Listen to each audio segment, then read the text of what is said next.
As an advocate হিসেবে আমাদের কাছে অনেক ক্লায়েন্টই আসে যারা তাদের কনজুগাল লাইফটা স্টপ করতে চায়, তারা সেপারেশন অফ ম্যারেজের দিকে অগ্রসর হয়। একটা পর্যবেক্ষণে দেখা গেছে প্রেজেন্ট টাইমে ঢাকা সিটি কর্পোরেশনে প্রায় প্রতি বছর 16,000 প্লাস ডিভোর্সের জন্য অ্যাপ্লাই করে। এর ভিতরে 70% নারীরা এবং 30% পুরুষরা অ্যাপ্লাই করে থাকে। ডিভোর্সের কারণ হিসেবে যে বিষয়গুলো বেশি সামনে আসে তার ভিতরে পরকীয়া অথবা যৌতুক অথবা শারীরিক ও মানসিক নির্যাতন। মুসলিম আইনে ডিভোর্স 4 ভাবে করা গেলেও হিন্দু অথবা খ্রিস্টান আইনে ডিভোর্স বলতে এমন কোনো শব্দ নেই। মূলত সেপারেশন অফ ম্যারেজ সম্ভব, বাট সেটা কিছু বিশেষ কারণ সাপেক্ষে এবং আদালতের দ্বারস্থ হতে হয়। কিন্তু আমরা সর্বদাই এই ডিভোর্সের ক্ষেত্রে ডিসকারেজ করি এবং চাই যে তারা তাদের কনজুগাল লাইফটাতে হ্যাপি থাকুক। ডিভোর্সের দিকে না গিয়ে একটা কনজুগাল লাইফ যেভাবে হ্যাপি থাকা যায়, এই নিম্নোক্ত বিষয়গুলো ফলো করলে কিন্তু আমরা সহজে আমাদের কনজুগাল লাইফটা হ্যাপি থাকতে পারি। কম্প্রোমাইজ বিষয়টা কিন্তু একটা কনজুগাল লাইফে সবচেয়ে বড় বিষয়। কনজুগাল লাইফে কম্প্রোমাইজে পারে একটা সুস্থ সম্পর্ক টিকিয়ে রাখতে। আপনারা দুজন কনজুগাল লাইফ লিড করছেন, এর মানে আপনারা দুজন দুজনের বন্ধু, দুজন দুজনের গার্ডিয়ান। অতএব আপনারা পারেন নিজেদের ভিতর কম্প্রোমাইজ করতে এবং নিজেদের সাথে আলাপ আলোচনার মাধ্যমে একটা সুন্দর সম্পর্ক বজায় রাখতে, কোনো ছোট্ট সমস্যা সমাধান করতে। আপনি আপনার পার্টনারের কাজে হেল্প করুন। যদি আপনার ওয়াইফ হাউস ওয়াইফ হয় তাহলে যতটুকু পারেন তার ঘরের কাজে সাহায্য করুন।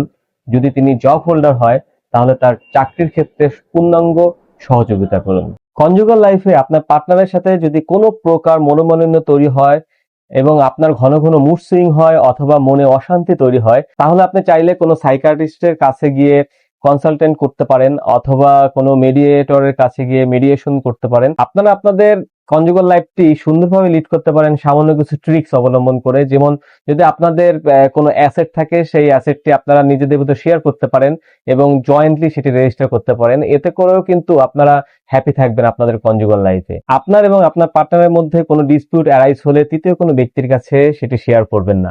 কারণ দেখা যাচ্ছে তৃতীয় কোনো ব্যক্তি আপনার কাছ থেকে আপনাদের প্রবলেমগুলো শুনে এক্সপার্টি ভাবে আপনাকে কোনো একটা জাজমেন্ট দিয়ে দিবে, যেটা আপনার পক্ষে আসবে এবং আপনাকে আপনার নিজেকে মনে হবে যে আপনি সঠিক।